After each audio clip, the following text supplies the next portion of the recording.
Olá, eu sou a Nayara Gomes, analista de comunicação da Mac Show. Olá, eu sou Durval Vieira de Freitas, eu sou apoio técnico, consultor da Mac Show, desde a sua primeira edição.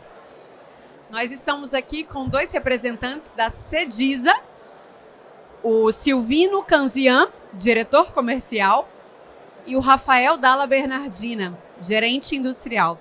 Sejam muito bem-vindos, obrigada pela participação. Eu queria, para começar, eu queria que vocês contassem um pouquinho da trajetória profissional de vocês. Bom, eu entrei na Cediza em 1985 e a minha trajetória eu passei por todos os cargos lá na Cediza, desde vendedor, gerente comercial e assumi a direção comercial. Sou o diretor comercial hoje. A direção comercial da Cediza cuida da parte de vendas, cuida da parte de suprimento, compras, cuida da parte de logística, na área de marketing e inteligência de mercado. A minha formação é administração, mas eu fiz MBA em marketing e fiz um MBA em gestão de pessoas e liderança. Então, onde desenvolvo o meu trabalho. Rafael? Bom, eu sou engenheiro civil, né? Eu tive duas passagens pela Cediza. A primeira foi em 2011.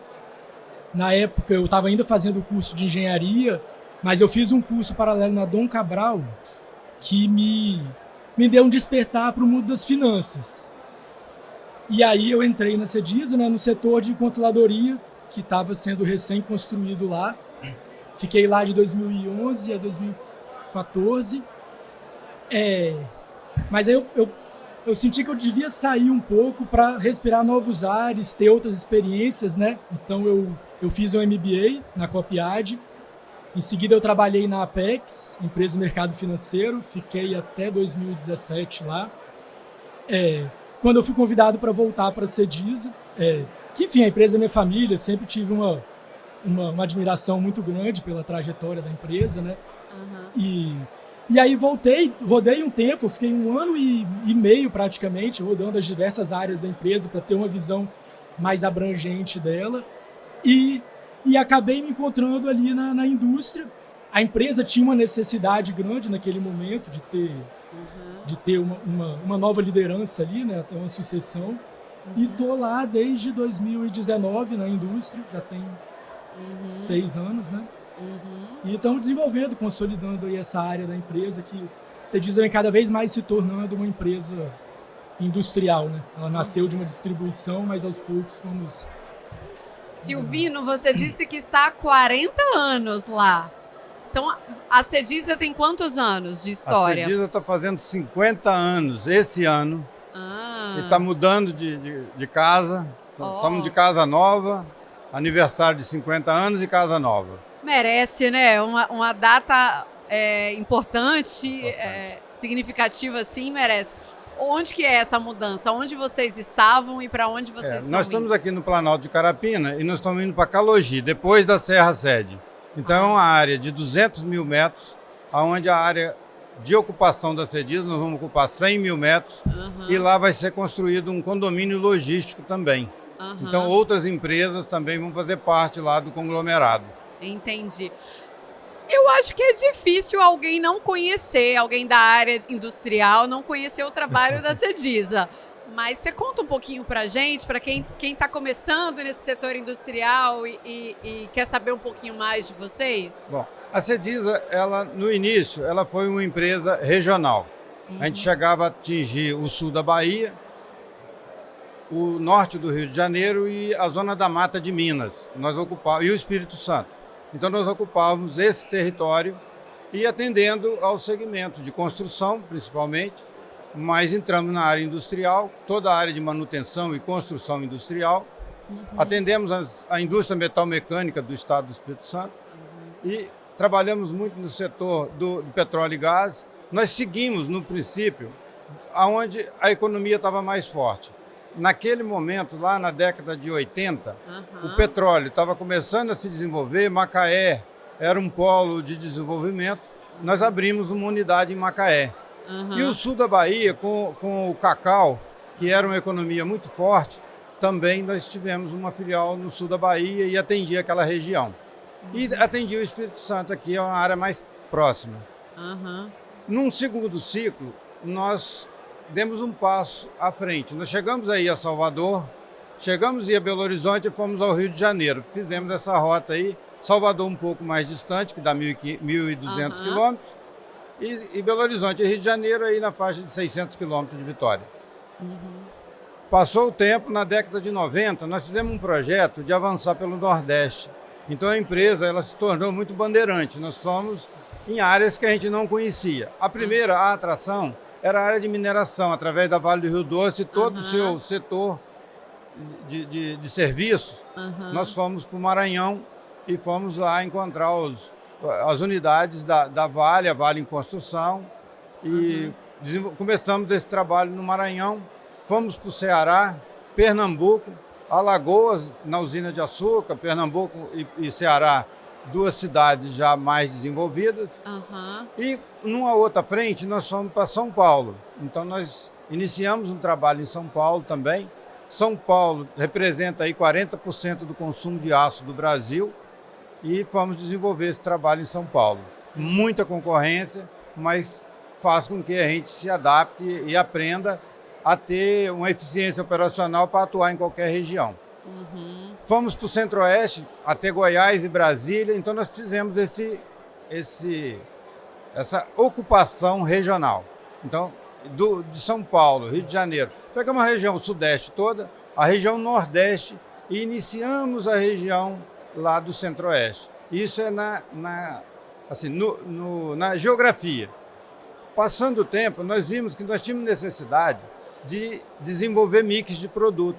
Ali nasceu a vocação industrial da Cediza. Ela começar a agregar valor, a transformar, e a escassez de mão de obra já, naquela época, já começou a demonstrar que se a gente levasse o produto mais pré-acabado, favorecia toda a demanda de mercado, enfim.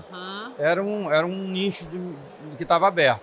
E nós começamos a fabricar material oxicortado, fazer insertos metálicos, fazer vigas soldadas para pontes, viadutos, sempre pensando em peças mais pesadas, mais robustas, aonde o mercado tinha mais dificuldade de se abastecer. Sim. E tem um outro lado também, que é o de acesso a matéria-prima, né, e produtos. Então, que é o movimento antes a gente só distribuía perfil, só distribuía tubo, só distribuía telha. A gente começou a fabricar esses materiais que davam maior competitividade para a gente, né? Então teve essas duas características, uma fábrica mais de customizados indo downstream, né? E uma mais de seriados, que é mais upstream, a gente virando um pouco o nosso fornecedor, né? Ou pegando parte do trabalho. Então hoje a gente até tem essa divisão mais clara, são duas fábricas, uma de customizados e uma de seriados, que elas têm características bem diferentes, né? Uma é sob demanda, uma outra não, eu faço, boto no estoque e a equipe de venda vende praticamente igual ela vende o produto que a gente só distribui, né? Que tem hoje essas duas características. Nós caminhamos com essa trajetória.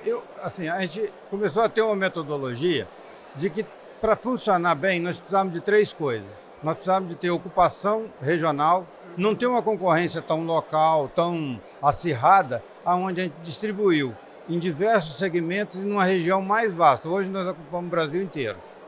Na outra frente, trabalhamos a questão do mix, que o Rafael explicou. E, atualmente, nós trabalhamos muito a questão das pessoas. Treinamento de pessoas, trazer a cultura das pessoas, enfim, ter as pessoas com conhecimento suficiente, que seja na indústria, que seja no comércio, ou na venda, ou que seja em todo o suporte, que sejam pessoas mais bem treinadas, mais capacitadas. E a gente trabalha também os processos. A Dom Cabral, ela nos presta assessoria. E através dessa assessoria da Dom Cabral, da metodologia que ele traz, nós mexemos muito no nosso processo. Assim, nós sempre dizíamos, nós precisamos de ter preço. Através da Dom Cabral nós aprendemos que nós precisamos ter custo. Então, é a diferença. Eu só vou ter preço bom se eu tiver custo, né, for competitivo. Se eu tiver eficiência operacional para suportar e desenvolver as coisas. Durval se animou com esse assunto. Ô, Silvino, eu sou um fã da Cediza. Como outras empresas aqui do estado, nós somos um estado metal mecânico. Exato. E vocês foram os embriões disso, começaram tudo isso. Vocês começaram vendendo, porque na década de 80 nós não tínhamos aqui ainda o ArcelorMittal. Exato. Vocês vendiam só vergalhão e fio máquina? Ou já vendiam chapas, placas? Não, Como nós já vendíamos chapas e placas. E de quem era na época? Na época, nós fomos o primeiro distribuidor da CSN aqui no estado. Primeiro, porque na época a CSN era uma empresa estatal. E a empresa precisava de ter cotas para poder distribuir. E nós éramos a única empresa que tinha esse certificado aqui dessas cotas para poder ser vendido. Então a gente já vendia chapa. Então vocês começaram só comercializando produtos, né? Só comercializando. E quando começou que ano começou a fabricação? A fabricação ela começou na década de 90. Nós começamos mesmo, vamos dizer, já tinha antes. Quando a Cediza foi montada, ela já foi montada, estruturada com 2 máquinas de desbobinamento. Então a gente fazia já o desbobinamento.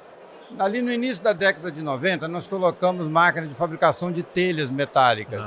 Então é um produto mais fácil, usa uma matéria-prima só, então era mais fácil, nós começamos por ali. A partir dali, nós começamos a trabalhar o customizado também, mas nós já usávamos mão de obra de terceiro. Então a gente arrendava espaço de fábricas para já ir produzindo outros materiais. Agora não ficou claro para mim, vocês têm quantas fábricas e quantas filiais? Vocês só têm uma fábrica aqui na Serra e tem só filiais para venda? É assim? A fábrica principal é aqui na Serra, o nosso escritório principal é aqui na Serra. Nós temos uma filial em Salvador que tem uma fábrica de telha junto a essa filial. É comercialização, faz estocagem e vendas. Nós temos outra filial, igual a de Salvador, em Pernambuco, que também faz estocagem, tem a fábrica de telhas e distribui para o Nordeste.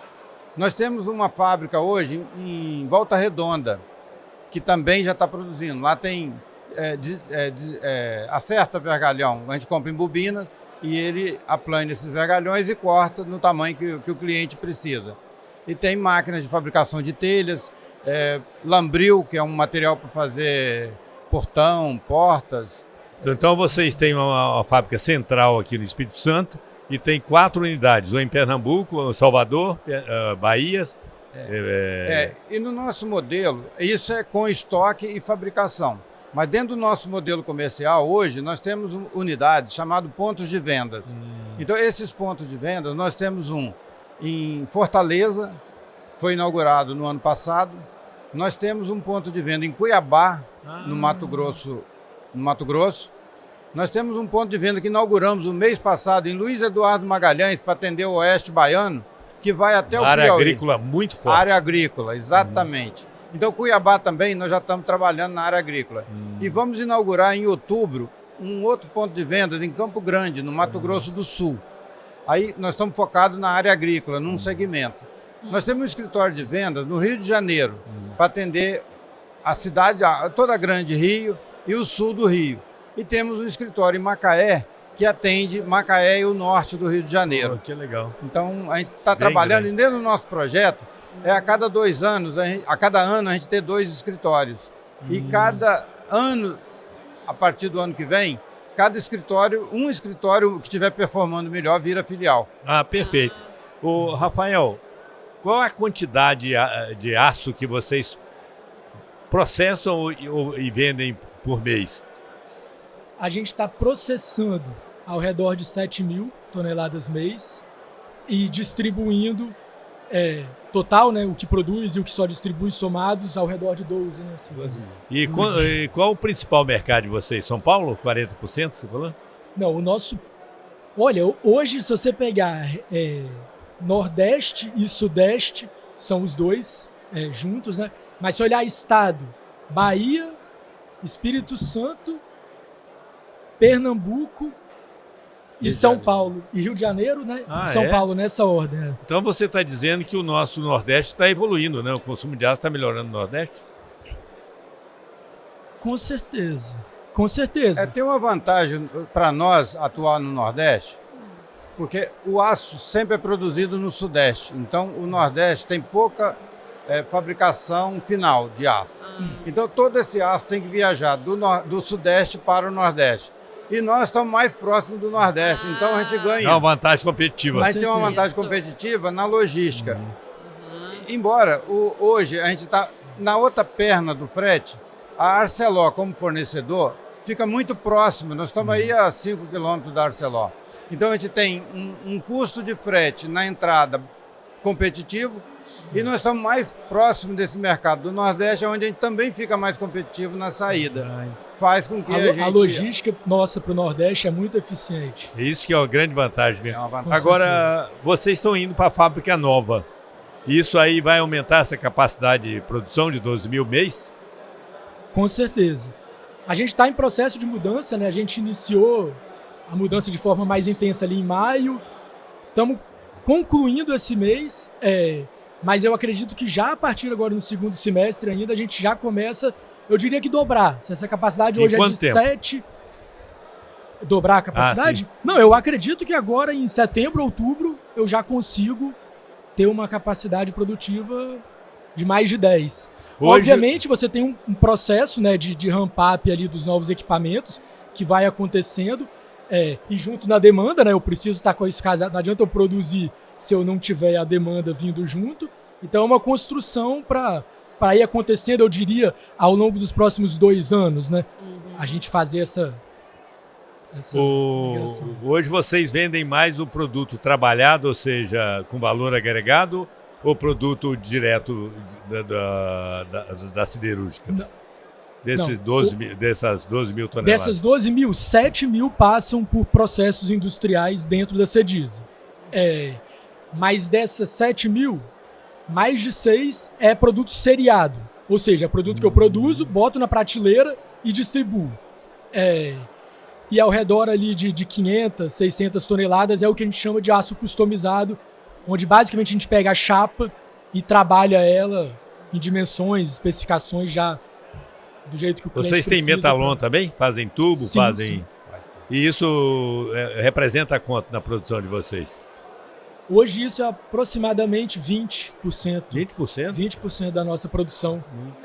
Hoje a nossa produção, a fábrica, ela está representando 65% da nossa venda. E 35% fica para distribuição. Nós temos um plano até 2028. Esse ano, nosso orçamento é de fazer 150 mil toneladas. 2028, nós estamos programados a fazer 250 mil toneladas. São 500 mil toneladas de movimentação entre entrada e saída de aço. Nossa, é um volume bem considerado.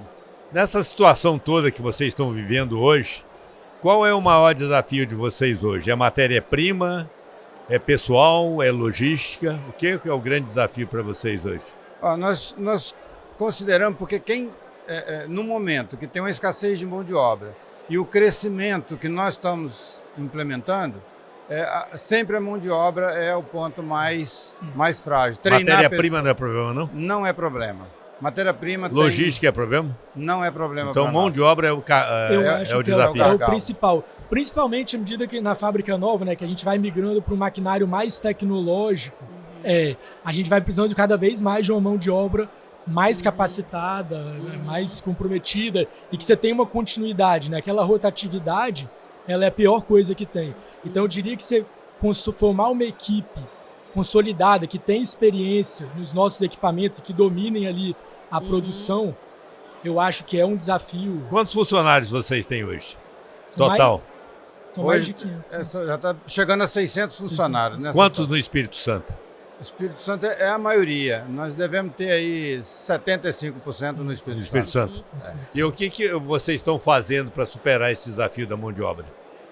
Olha, nós temos procurado gente. Nós temos um programa na empresa que a gente considera como um sucesso.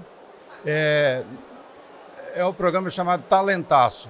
Esse programa nós disputamos aqui na indústria, com grandes indústrias como Vale do Rio Doce, ArcelorMittal, EDP Excelsior, Suzano, na busca de um projeto, na busca de candidatos para estagiários. Então, nós tivemos esse ano 1.200 candidatos inscritos para 30 vagas. Então, assim, a Cediza hoje é referência nacional. Que legal. Nós já tivemos estagiário nesse programa que foi campeão nacional, foi campeão brasileiro, ganhou o prêmio, melhor projeto no Espírito Santo. O estagiário que chega nesse projeto, que é aprovado nesse projeto, ele assume um projeto na empresa. A empresa hoje, ela trabalha com duas metodologias. Uma é de indicadores, para poder medir e acompanhar tudo que é feito.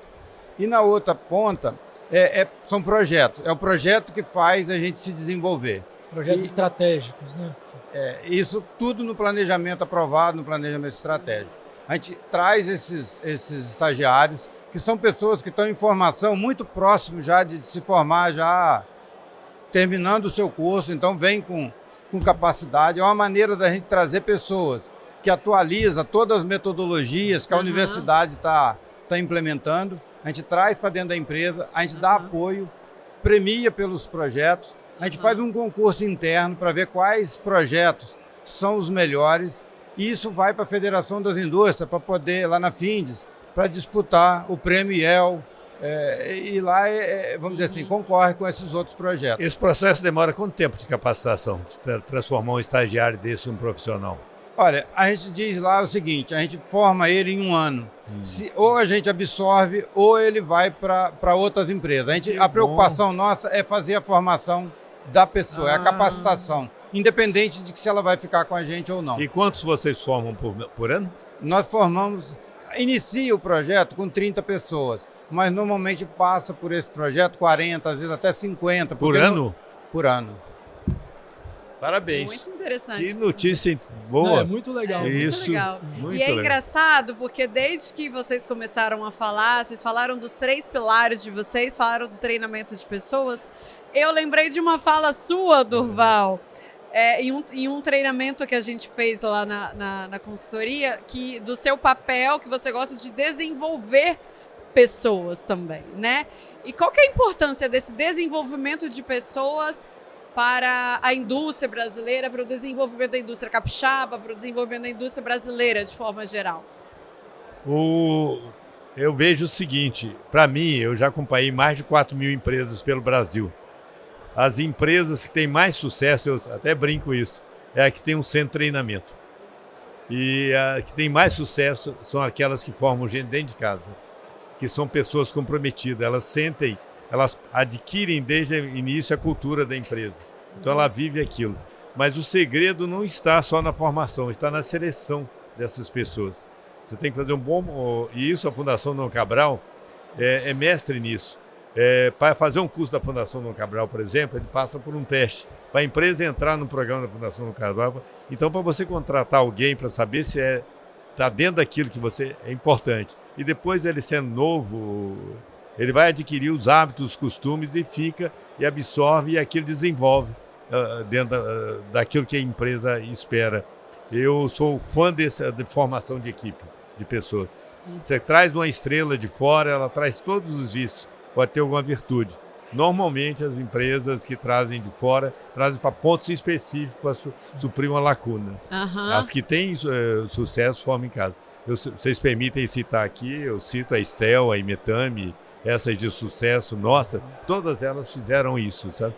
Formando em casa. Eu diria que a Cediza é um outro exemplo. Né? É outro Nossos exemplo. cargos de liderança praticamente todo mundo... É o melhor caminho que tem. Isso. Você é um exemplo, né? 40 anos, disse que passou por todos os cargos. Mas o que a Nayana está falando aqui, eu passo em vários lugares e observo, né? Às vezes a gente quer contratar um consultor de fora para dar um treinamento. Às vezes esse professor está dentro de casa. Com certeza. Para alguns cursos. Você precisa trazer, às vezes, o conteúdo, a forma, orientar ele ser, que ele passa por que está chegando muito melhor do que alguém. Às vezes pode trazer metodologia, mas o conhecimento está dentro de casa. E, às vezes é melhor do que... Com certeza. E você forma mais equipe, que equipe é conjunto, né? Nós temos, eu sempre comparo muito com o futebol. Nós somos um exemplo aqui no Campeonato Brasileiro hoje. Um time sem estrela nenhuma, mas que tem um conjunto, tem uma gestão, um planejamento, que é o Mirassol, acho que está em 5º ou 6º lugar. Enquanto outras equipes com estrelas, com salários altíssimos, não performam tão bem. Com certeza. E assim, na realidade empresarial, né, nossa, eu acho muito importante você criar um ambiente onde as ideias prosperem, onde todo mundo realmente de alguma forma participe. E o Talentaço é um marco disso, né? Pô, a gente bota um estagiário às vezes para realmente fazer coisas transformacionais na empresa. E aí você cria um ambiente onde todo mundo realmente traz coisas e questiona o status quo, sabe? E dali você cria um ambiente extremamente favorável para. E ele traz, assim, principalmente para pessoas de mais idade, como eu, como o Silvino, que não tem domínio, às vezes, dessas ferramentas modernas, esse estagiário vem completar a gente e ajuda, e todos ganham com isso, né? Ele aprende a nossa parte e nós aprendemos parte com ele. Eles têm mais facilidade de aprender a nossa, não, Silvino, que a gente com ele. Assim mesmo. Você disse que cada empresa, Durval, tem a própria cultura, mas cada cultura parte, assim, mas o que é em comum? Que vocês acreditam que são os pontos, as características que um profissional da indústria do futuro, assim, precisa ter? Eles passam ainda pelos treinamentos da Fundação Dom Cabral, e uma das primeiras coisas que a gente faz quando começa em qualquer empresa é um planejamento estratégico. E no planejamento estratégico, você define a primeira coisa da empresa, conhecer a missão da empresa. A missão, a visão, né, da empresa, e depois os valores. E a gente na Fundação Dom Cabral trabalha sempre com 5, é uma mão. Quem tem mais de 5 não tem nada. Então é 5. São esses valores que são a cultura da empresa. E aí você define o negócio também. Então você tem todos os propósitos definidos. Sabe qual é a missão, ou seja, onde você quer chegar, para quê, a visão, né? Aí você tem esses valores e define o seu negócio. Qual é o meu negócio?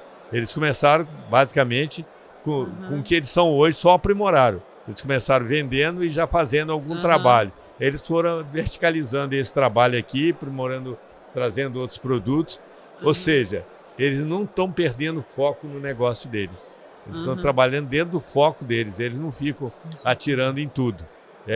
É muito importante isso. Esse é o sucesso. Aí cria a cultura nos valores dele, que cada empresa tem seu valor. Nenhuma pessoa é igual a outra. Nenhuma empresa é igual a outra. Eles são diferentes das outras empresas que distribuem aço. E essa credibilidade que ele passa para o mercado, e o mercado fica uma mão dupla.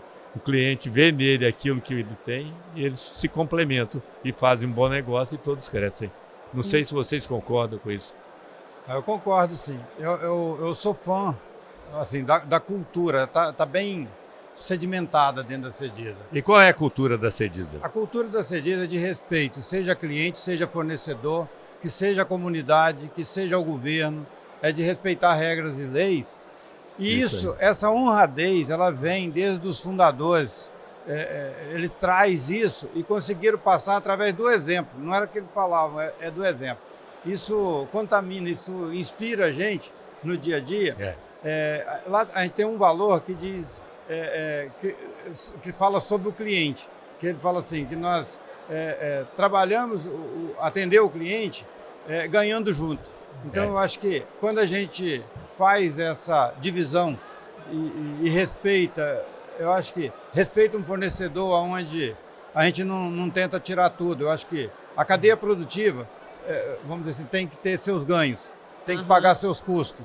Quando você respeita isso, você é inserido no sistema. Quando você não receita, você é excluído do sistema. Então, a empresa, para perenizar, a primeira coisa que eu acho que o princípio, além do planejamento que o Durval falou, é ter respeito. Respeito por tudo. É a grande cultura. E você? Um valor que eu gosto muito é o que queremos, fazemos também.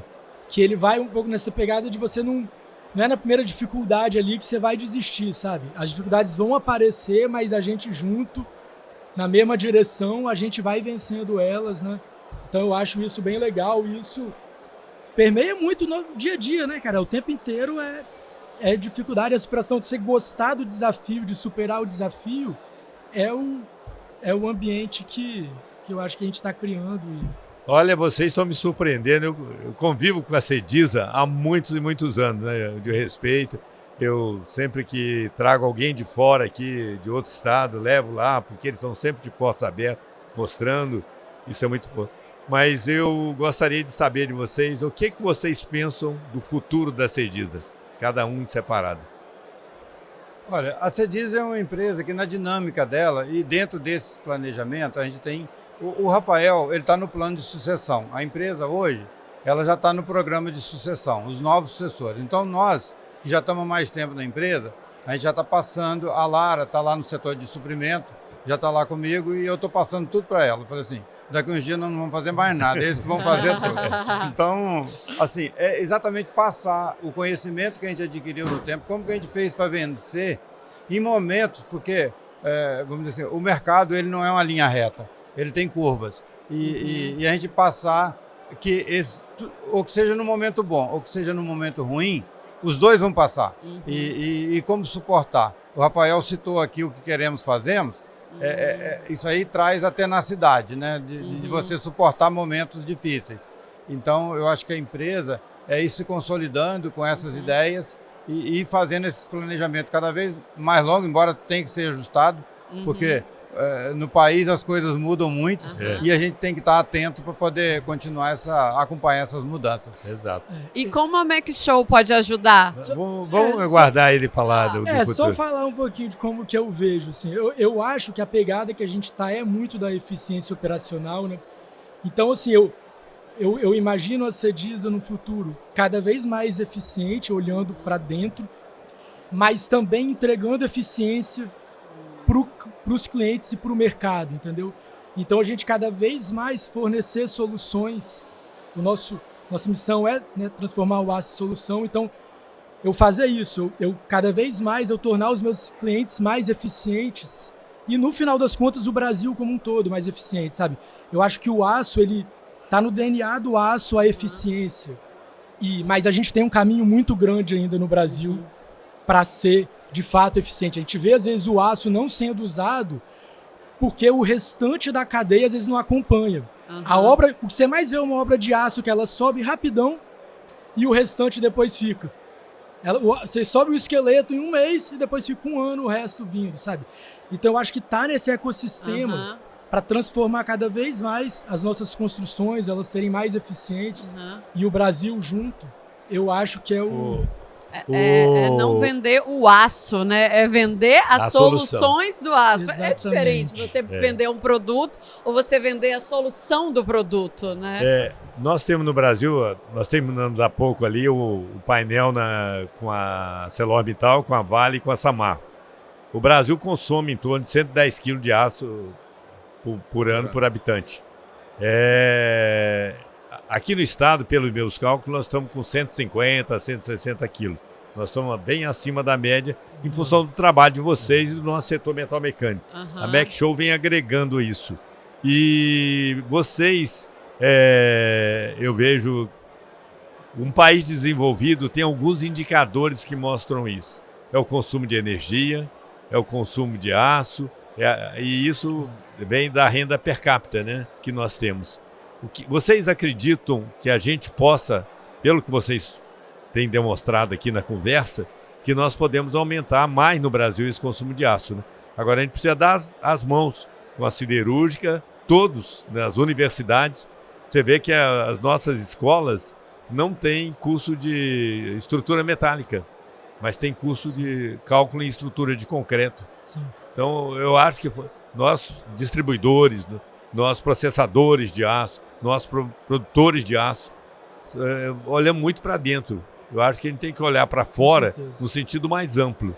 E aqui na Mac Show a gente procura fazer isso, trazer conhecimento para que todos entendam isso. Como vocês veem, como a Nayana estava dizendo, o papel da Mac Show nesse sentido? Bom, a Mac Show ela tem, no meu ponto de vista, tem para nós, ela tem duas importâncias. Assim, a primeira é a exposição da marca, é a gente estar no mercado, é a visibilidade que uma Mac Show dá, passando aqui 20 mil pessoas, né, numa feira dessa, onde 40% dessas pessoas são de outros estados, vêm de fora. Então, hoje, eu fiquei sabendo ali, não tem vaga em hotel nenhuma, está tudo tomado, a cidade está toda tomada. Então, isso é a Mac Show que está causando isso. Então, é a importância dessa visibilidade.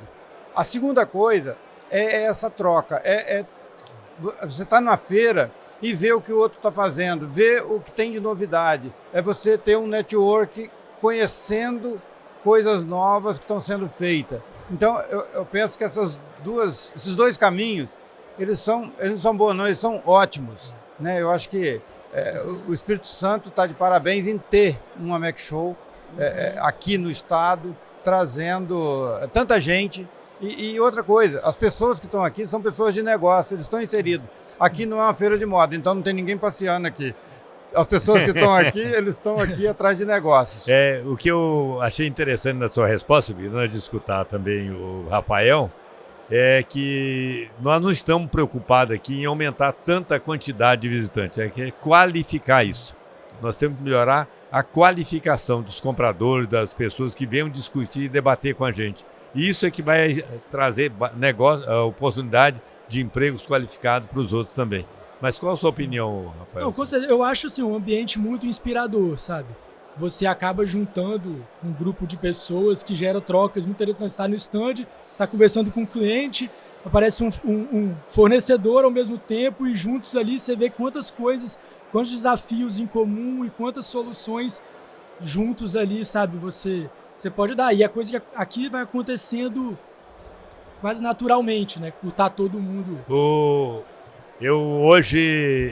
Nós estamos aqui desde a primeira, estamos na 18ª. E o Jorge Luiz, que é o presidente da Celor, me cobrou um vídeo que quando ele esteve conosco, fizemos uma homenagem a ele, o pai dele veio de surpresa, e eu tive que fazer uma pesquisa grande dos meus arquivos. E quando eu lembro que nas primeiras aqui nós tínhamos 80 marcas, depois passamos para 120, 180, 220, e hoje estamos com 330 marcas. Quando eu lembro que eu sinto até um pouco de emoção de falar isso. E vocês ajudaram muito a gente a conquistar isso.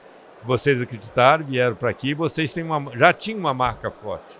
Isso deu credibilidade para a Mac Show também. Então é um trabalho que eu falo sempre, né? Ninguém nasce andando.